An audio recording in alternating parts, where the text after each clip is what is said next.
سنريهم آياتنا في الآفاق وفي أنفسهم حتى يتبين لهم أنه الحق. آج ہم بات کریں گے خوابوں سے متعلق اور اس میں تھوڑا سا انکلوڈ کریں گے جدید سائنس کو. دیکھیے، ہمیں جو کچھ بھی بتایا جاتا ہے، جو کچھ بھی ہم زندگی میں اپنی کرتے ہیں، تو ایک مسلمان ہونے کے ناطے ہمارے ذہن میں یہی رہتا ہے کہ اس سلسلے میں اسلامی تعلیمات کیا ہیں، اور ہم اسلامی تعلیمات کو ہی آگے رکھتے ہیں اور انہی کو فالو کرتے ہیں. لیکن کبھی کبھی ایسا ہوتا ہے کہ جو اسلام نے ہمیں جو بات پہلے سے بتا دی ہے، وہ چیز بعد میں سائنس سے پروف ہو جاتی ہے یا سائنس اس کو ماننے لگتی ہے، تو پھر اس پر ہمارا اعتماد اور بھروسہ زیادہ بڑھ جاتا ہے. لیکن صحیح اور سچی بات تو یہ ہے کہ جو چیز بھی اسلام نے ہمیں بتائی ہے، چاہے وہ سائنس سے پروف ہو یا نہ ہو، ہمارے سمجھ میں آئے یا نہ آئے، بہرحال اس کے اوپر ہمیں اپنا ایمان رکھنا ہے اور اس کو ماننا ہے ہر حال میں. میں آپ سے بات کروں گا خوابوں سے متعلق، اور خوابوں کے ساتھ ساتھ تھوڑا سا اس میں سائنس کو بھی لے کے آؤں گا. دیکھیے، جب بھی ہم خواب دیکھتے ہیں تو خوابوں کے متعلق یہ کہا جاتا ہے کہ کبھی تو ہم خواب میں وہی دیکھتے ہیں جو کچھ اس دنیا کے اندر ہمارے ساتھ ہو رہا ہوتا ہے، یا کبھی کبھی ایسا ہوتا ہے کہ خوابوں میں ہم ایک دوسری دنیا کے بارے میں دیکھتے ہیں، اور اس دوسری دنیا کو جو ہمارے مفسرین ہیں جنہوں نے قرآن کی تفسیر لکھی ہے، وہ عالم مثال کا نام دیتے ہیں، یعنی وہ اس کو عالم مثال کہتے ہیں. یہ عالم مثال کیا ہے، اس کو سمجھانے سے پہلے میں آپ کے سامنے ایک بات رکھنا چاہتا ہوں جو میں نے ایک تحریر میں پڑھی. میں مفتی یاسر ندیم الواجدی صاحب کی ایک تحریر پڑھ رہا تھا. اس تحریر میں انہوں نے بڑے عجیب انکشافات کیے، اور اس تحریر کو پڑھنے کے بعد مجھے کافی نالج بھی ملی اور مجھے بہت خوشی بھی ہوئی. اس تحریر میں انہوں نے یہ لکھا کہ 1930 سے پہلے جو پرانی سائنس تھی، اگر ہم اس کو پڑھیں اور اس میں پڑھنے کے بعد ہم اگر یہ جاننے کی کوشش کریں کہ دنیا کیسے بنی ہے، کائنات کتنی چیزوں سے مل کر بنی ہے، تو ہمیں معلوم ہوتا ہے کہ کائنات دو چیزوں سے مل کر بنی ہے.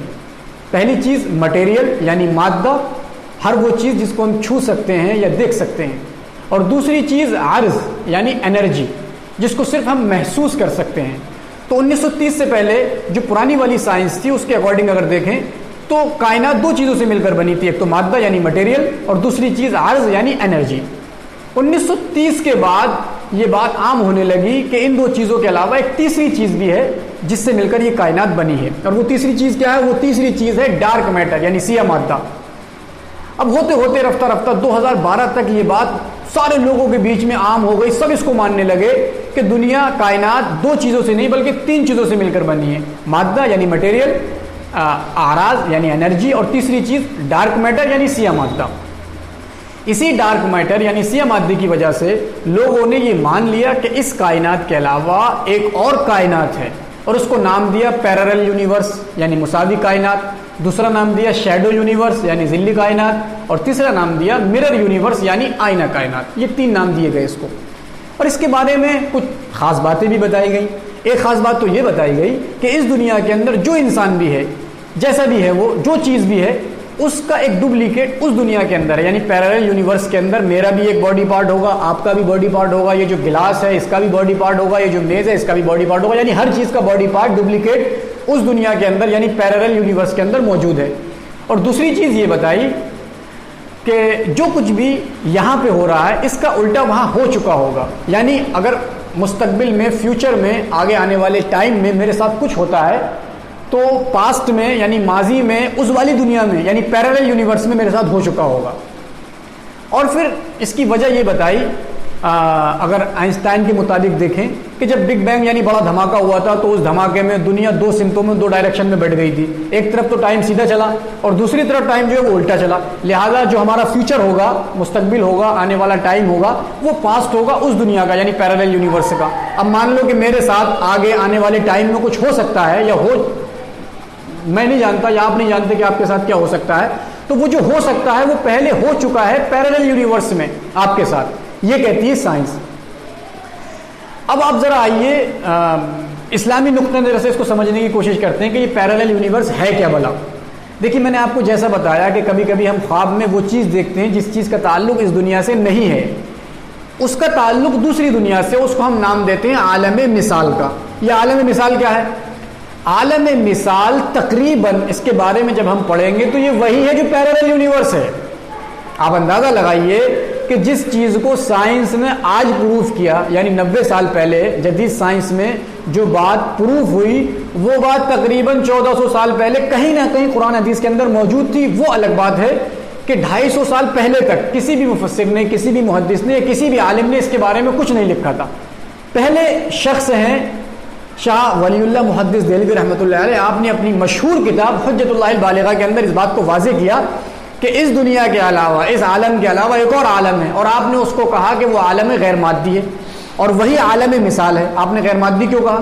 غیر مادی آپ نے اس وجہ سے کہا کہ 1930 سے پہلے تک ڈارک میٹر کا یا سیاہ مادے کا تصور تھا ہی نہیں، اور مادی چیز ہونے کے لیے جسم ہونا ضروری ہے، اور وہ نظر آتا نہیں، لہذا آپ نے اس کو غیر مادی کہہ دیا۔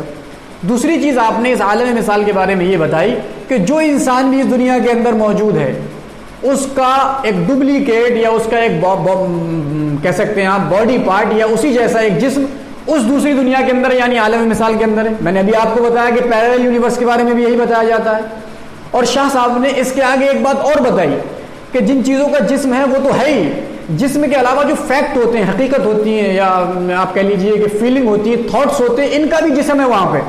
یعنی مثال کے طور پر بزدلی، اس کا اپنا کوئی جسم نہیں ہے اس دنیا کے اندر، لیکن شاہ صاحب کہتے ہیں کہ عالم مثال میں اس کا جسم ہے، اس کی باڈی ہے، اور وہ باڈی کیا ہے؟ خرگوش۔ یا یوں سمجھیے کہ دنیا ہے، دنیا ایک فیکٹ ہے، ایک حقیقت ہے۔ اگر عالم مثال کے اندر دیکھیں تو وہ ایک بوڑھی عورت ہے۔ اسی کے ساتھ ساتھ آپ نے ایک بات اور بتائی، اسی عالم مثال سے متعلق آپ نے یہ بتایا کہ جو کچھ بھی اس دنیا کے اندر ہمارے ساتھ، تمہارے ساتھ یا کسی بھی شخص کے ساتھ ہونے والا ہے وہ اس عالم مثال میں ہو چکا ہے۔ وہی بات جو پیرالل یونیورس کے بارے میں بتائی گئی کہ جو ہمارا فیوچر ہے پیرالل یونیورس میں وہ پاسٹ ہے، یعنی جو ہمارے ساتھ فیوچر میں ہونے والا ہے وہ پاسٹ میں پیرالل یونیورس میں ہو چکا ہے۔ اور شاہ صاحب نے بھی یہی بات بتائی کہ عالم مثال میں ہمارے ساتھ وہ ہو چکا ہوتا ہے جو اس دنیا کے اندر ہمارے ساتھ ہونے والا ہے۔ پیرالل یونیورس کے بارے میں دو باتیں کہی جاتی ہیں۔ ایک بات تو یہ کہی جاتی ہے کہ کبھی کبھی ایسا ہوتا ہے کہ انسان کے ساتھ نارملی ایک واقعہ پیش آیا اور اس کو ایسا لگتا ہے کہ یہ واقعہ میرے ساتھ پہلے پیش آ چکا ہے، جبکہ اس دنیا کے اندر کبھی پیش نہیں آیا۔ اب سائنٹسٹ سے پوچھو، سائنٹسٹ کہے گا کہ بھائی یہ واقعہ تمہارے ساتھ پیرالل یونیورس میں پیش آ چکا ہے۔ یا کبھی کبھی ایسا ہوتا ہے کہ ہم خواب میں وہ چیزیں دیکھ لیتے ہیں جو اس دنیا کے اندر ہے ہی نہیں، تو بھائی ہم نے خواب میں کہاں سے دیکھ لی؟ تو بھی اس کے بارے میں سائنس یہی کہتی ہے کہ آپ نے خواب میں جو نئی چیزیں دیکھ لی دوسری دنیا کے بارے میں وہ آپ نے پیرالل یونیورس میں دیکھ لی۔ اور عالم مثال کے بارے میں جو شاہ صاحب نے اپنی تحقیق پیش کی، جو نظریہ پیش کیا ہے، آپ نے بھی یہی پیش کیا ہے، اور آپ نے 19 حدیثوں کے ذریعے سے اس عالم مثال کو ثابت کیا ہے۔ 19 حدیثوں کے ذریعے سے، یعنی ایسی حدیثیں ہیں جن کے اندر حقائق کو، حقائق مین فیکٹ جو ہوتے ہیں، تھاٹ جو ہوتے ہیں یا فیلنگ جو ہوتی ہیں، ان کو آپ نے ایک جسم دیا ہے، ایک باڈی دی ہے ان کو۔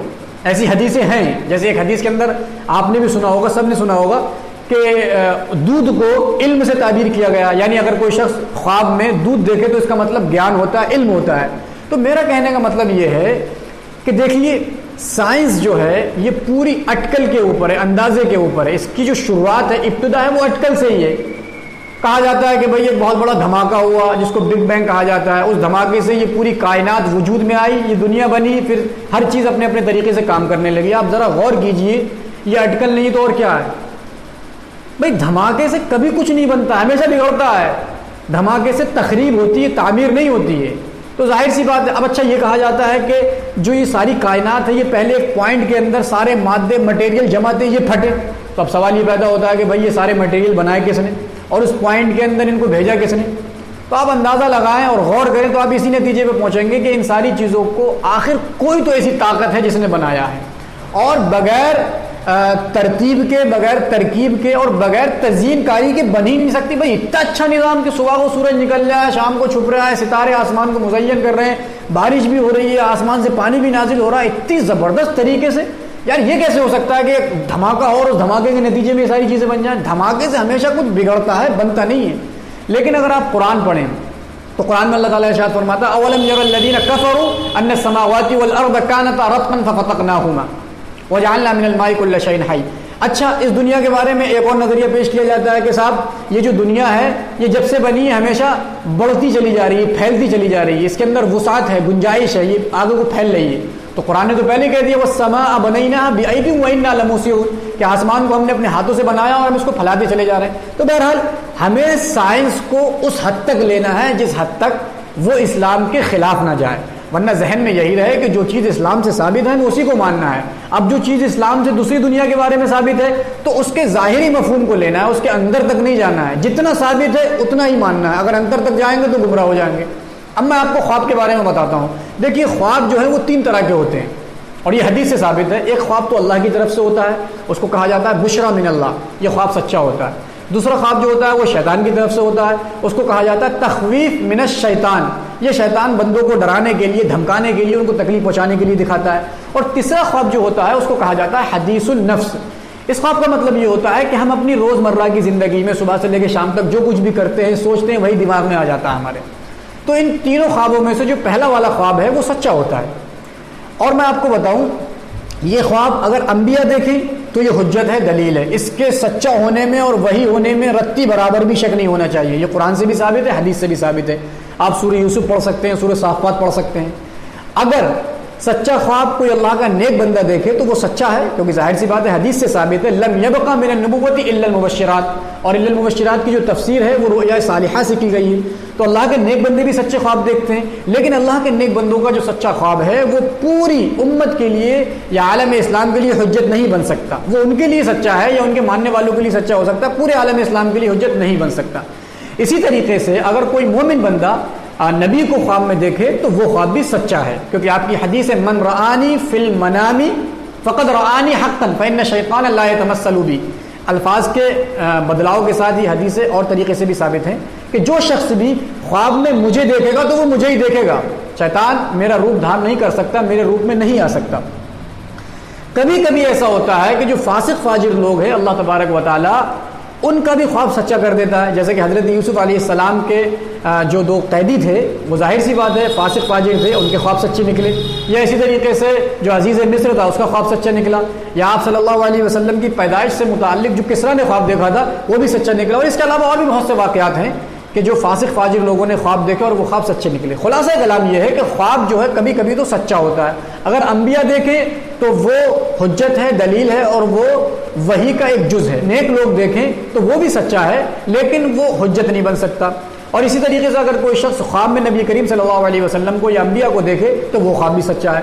دوسرا خواب جو ہوتا ہے وہ تخویف من الشیطان، یعنی شیطان کی طرف سے لوگوں کو ڈرانے کے لیے، دھمکانے کے لیے ہوتا ہے. تو اس کا طریقہ وہی ہے کہ سنت کے مطابق سوئیں اور سنتوں کا اہتمام کریں. انشاءاللہ شیطانی جو وسوسے ہیں اور شیطانی خواب جو ان سے ہم دور رہ سکتے ہیں، اور اس کے بارے میں جو مسنون طریقہ ہے اس طریقے سے ہم سوئیں. اور جو تیسرا طریقہ ہے حدیث النفس کا، اس کے بارے میں یہ ہے کہ ہمارا جو صبح سے لے کے شام تک کا معمول ہے وہ بہتر ہو، سنت کے مطابق ہو، اچھا کھائیں، اچھے طریقے سے سوئیں اور آداب کے ساتھ سوئیں. تو یقیناً ہم اس چیز میں بھی جو برے وسوسے ہیں یا برے خیالات ہیں ان سے چھٹکارا پا سکتے ہیں. تو اس پوری بات کا خلاصہ یہ نکلا کہ ہم خواب میں کبھی تو وہ دیکھتے ہیں جس کا تعلق اس دنیا سے ہے، اور کبھی کبھی خواب میں ہم عالم مثال میں جا کے دیکھ لیتے ہیں. اور عالم مثال کو اگر سمجھنا ہو اور سمجھ میں نہیں آ رہا ہو تو پیرلل یونیورس کو سمجھ لینا، تھوڑا بہت سمجھ میں آ جائے گا. میں یہ نہیں کہہ رہا ہوں ایگزیکٹلی عالم مثال وہی ہے جو پیرلل یونیورس ہے، میں تو صرف سائنس کی ایک وہ بات پیش کر رہا ہوں جس کو پوری دنیا مانتی ہے. عجیب بات ہے کہ اگر قرآن سے حدیث سے کوئی بات بتائی جائے تو لوگ نہیں مانتے اگر ان کے سمجھ میں نہ آئے، لیکن اگر وہی بات سائنس پروف کر دے بھلے ہی لوگوں کے سمجھ میں نہ آئے تو لوگ اس کو مان لیتے ہیں. تو بھائیو ہمیں اسلام کو ماننا ہے. اسلام کی کوئی بات ہمارے سمجھ میں آئے ٹھیک ہے، نہیں آئے تب بھی اسے ماننا ہے. اگر ہم نے نہیں مانا صرف اس وجہ سے کہ وہ ہمارے سمجھ میں نہیں آ رہی تو ہم گمراہ ہو جائیں گے. اللہ تبارک و تعالی ہمیں ان باتوں کی صحیح سمجھ عطا فرمائے.